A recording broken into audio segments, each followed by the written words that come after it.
In this video, we're going to have a look at how to solve an equation by first substituting. And what we mean by this is that the key idea is the formula. We're going to have a look at how formulas work and how we use them and input values when we need other values to be calculated.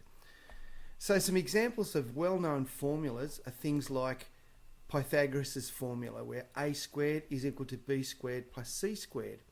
Or another common formula is the area of a circle, pi r squared. And so the main idea in this skill is to substitute all the known values into the formula so that we can actually find one unknown value. So for example, up above here we may put in the value of r in order to find the value of a. Or in Pythagoras' formula, we'll put in the value of b and the value of c in order to find the value of a. The one thing that we're going to do, however, that might be a little different is this. What if we're given the value of a and we're asked to find the value of r? Or maybe we're given the value of a and b and we're asked to work out the value of c.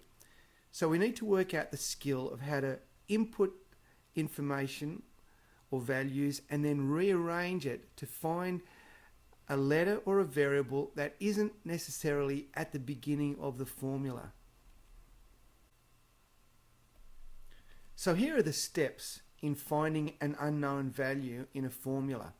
Now you may like to pause the video at any stage just to write these down if you would like to remember them, but I'm going to move through them fairly quickly.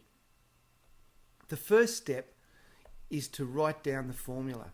And if you're doing this in an examination, it really is important to write the formula down and then move to step 2, where you replace the variables in the formula with the numbers that you're given in the question. In step 3, it says if the unknown is not the subject of the equation, then you need to solve the equation. What do we mean by that? Well, what it means is if the letter or variable that you're trying to find the value of is not at the front of the equation, on the left-hand side that is, then you will need to solve the equation before you can get the answer. We're going to do this in a few examples that follow. Once your information has been placed into the formula and you've solved the equation, you use your calculator to evaluate the answer and then to write the answer out to the level of accuracy that's required. So they may say 2 decimal places, and also to give the correct units if appropriate. So if they're expecting centimeters as the answer, that unit needs to be written in the answer on your paper if you're doing this in an examination.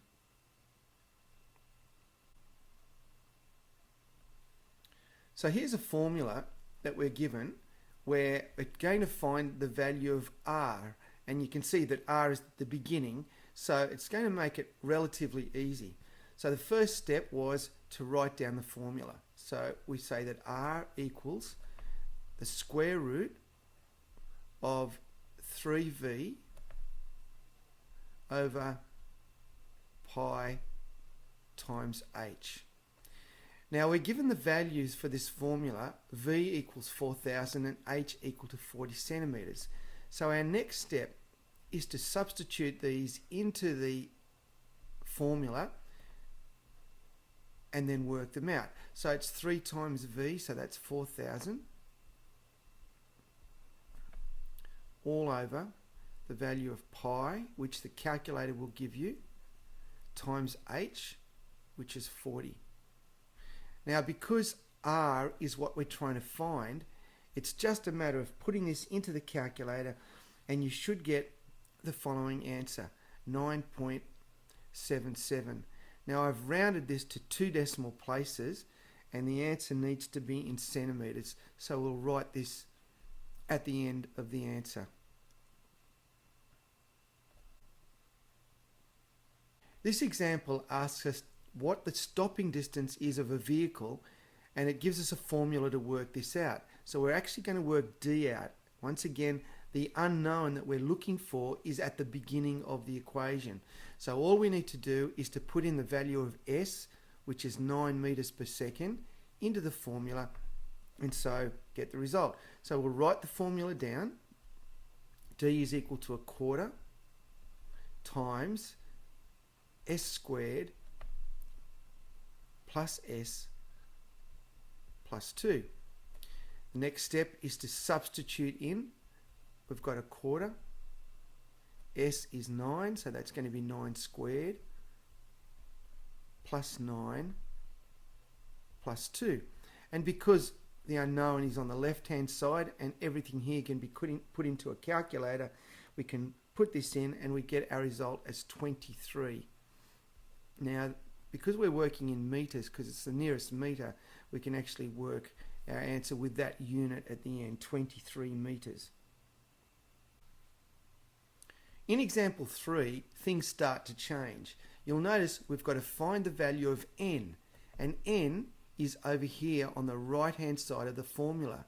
We're given R and we're given I, and we need now to work this out. So this is going to be a slightly different part of the working than we've had before.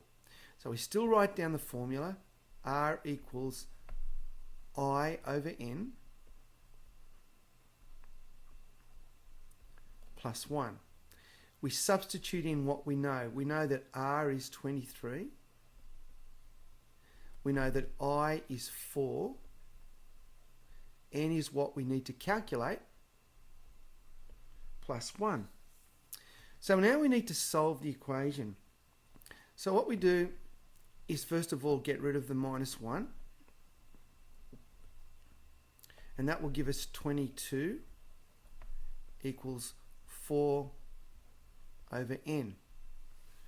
Because the n is at the bottom of the fraction in the denominator part, we're going to multiply both sides by n. And this means that that n will cancel with that, and so it's no longer in the denominator. That will leave us with 22n equal to 4. We're very close to the solution now. We're going to get rid of the 22 by dividing both sides, and that will mean that the 22 will cancel out, and that will leave us with n equal to 2 over 11, and we'll just leave it like that in this situation. In our last example, we have a formula with quite a number of fractions in it. So even though it looks complicated, we'll just go through the steps and see how it works. So in this case, we're given the value of R as 1.12. We're asked to find the value of R1, so we'll leave it there. And we are given the value of R2, which is 2.24. Now, because we need to find R1 and get it on its own, we're going to subtract 2.24 from both sides. So I'll put this down here. And what happens is that this cancels out from there. And if you put this fraction minus this fraction into your calculator, you get 25 over 56 is equal to 1 over R1. Now, the next thing that we've got to do is to get this R1 to the top. We can't leave it as a denominator. So what we're going to do then is to multiply both sides by R1. And the reason why we do that is because this cancels out, and we're left on this side with R1 times 25 over 56 equals 1. And then it's a very easy step of going through and multiplying both sides by 56. And that will leave us with R1 times 25 equal to 56, and then finally dividing both sides by 25, and we end up with our solution. And I'm going to just write this up here because I'm running out of space. So we end up, because this cancels out, we're left with R1 equals to 56 over 25. Now, because the answer needs decimals, we need to put this in our calculator, and when we do this, we get the answer of 2.24.